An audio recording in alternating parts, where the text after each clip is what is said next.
We're here because free speech is under attack. We're here because people are being convinced that socialism works. We're here because people are being judged guilty until proven innocent. We are fighting back with facts. This is not a safe zone, so buckle up, Buttercup. This is the raw, naked truth.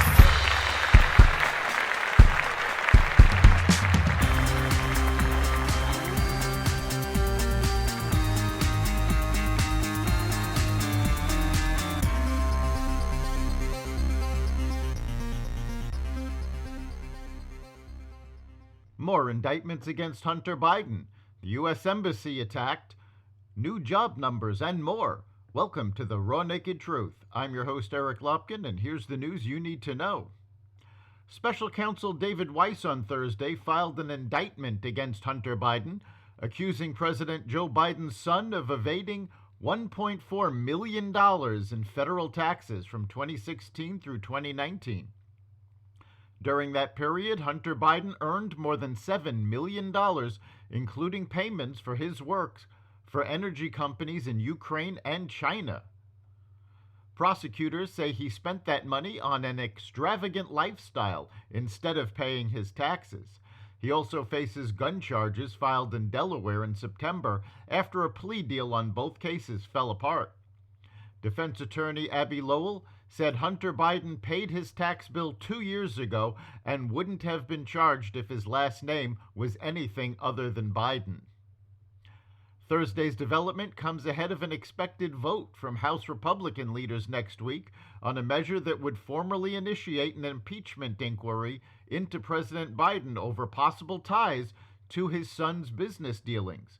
Earlier this week, House Oversight Committee Chairman James Comer released subpoenaed bank records showing an entity owned by Hunter Biden had made direct monthly payments to Joe Biden. Comer attributed Thursday's indictment to the efforts of two brave IRS whistleblowers, Gary Shapley and Joseph Ziegler. Meanwhile, a former business associate of Hunter Biden is pushing back against Joe Biden after he angrily claimed it was a bunch of lies that he interacted with his son's foreign business associates. Biden was pressed during a press conference on Wednesday about why he interacted with so many of his son and brother's foreign business associates, but he denied having any such interactions despite evidence to the contrary. "I'm not going to comment. I did not, and it's just a bunch of lies," Biden responded. "They're lies. I did not. They're lies." One of Hunter's former business associates reacted to Biden's comments by telling Fox News Digital that the claim was complete malarkey and said there is plenty of evidence to refute his denial.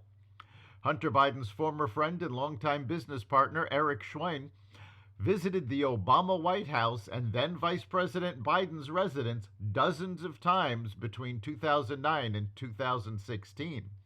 Schwerin was the founding partner and managing director of Hunter's now dissolved firm, Rosemont Seneca Partners, when he was appointed by then-President Obama to the Commission for the Preservation of America's Heritage Abroad, an independent U.S. government agency, in early 2015.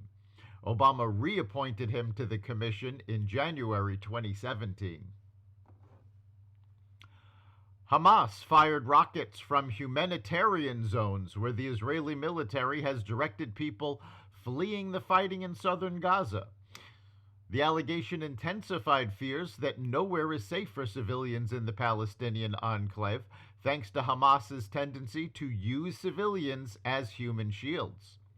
Secretary of State Anthony Blinken said U.S. pressure on Israel has yielded incremental improvement in Israel's protection of civilians and the flow of aid into Gaza. The United Nations has warned that without a ceasefire, Gaza faces a looming humanitarian catastrophe as aid deliveries are disrupted and civil order breaks down. A major donor to the University of Pennsylvania is withdrawing a donation worth roughly $100 million as a protest against the college's handling of anti-Semitism on campus and the controversial testimony by UPenn's president on the subject. Ross Stevens, founder and CEO of Stone Ridge Asset Management, donated to Penn in 2017 a gift that consisted of partnership units in the firm, which are now valued at around $100 million to help the university establish a financial innovation center. Attorneys for Stevens sent the university a letter indicating the school violated Stone Ridge's limited partnership agreement through its failure to adhere to anti-discrimination and anti-harassment rules.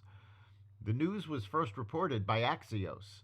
The letter said that Stevens and Stone Ridge are appalled by the university's stance on anti-Semitism on campus.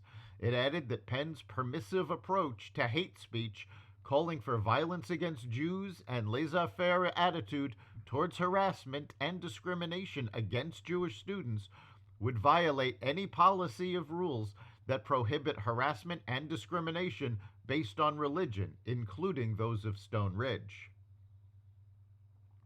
The U.S. Embassy in Baghdad was attacked by several rockets on Friday morning that caused minor material damage but no casualties, U.S. and Iraqi officials confirmed.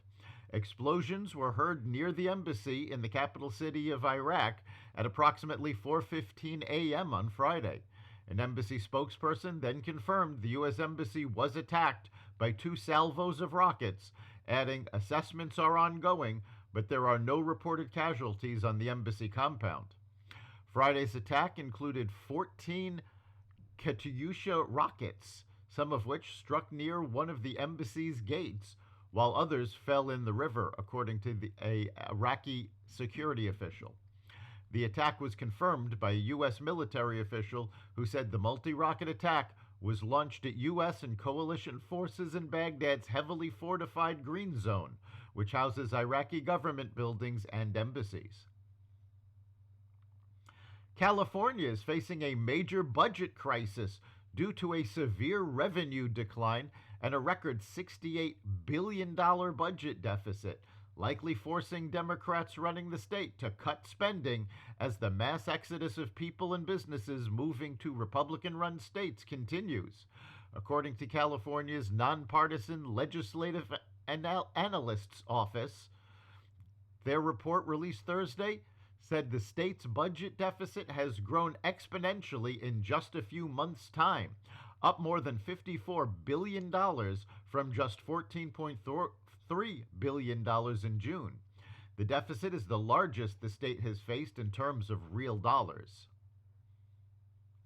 U.S. job growth continues to chug along at a healthy pace in November, suggesting the labor market remains resilient even in the face of higher interest rates, stubborn inflation, and other economic uncertainties. Employers added 199,000 jobs in November, according to the Labor Department in its monthly payroll report released Friday morning, as striking auto workers and actors returned to work.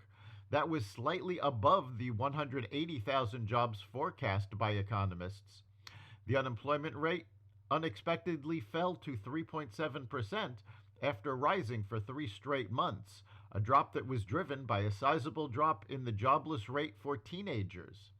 The report also contained modest downward revisions to job growth at the beginning of fall. Gains for September were revised down by a total of 35,000 jobs to 262,000, the government said, suggesting that the labor market is weaker than it previously appeared. October gains was unchanged at 150,000 jobs. That's the Raw Naked Truth. You can catch every episode of The Raw Naked Truth at xvadio.com/podcasts, the Apple Podcasts app, Google Podcasts, Spotify, iHeartRadio, Audible, Amazon Music, and other platforms that respect freedom of speech. We'll see you next time.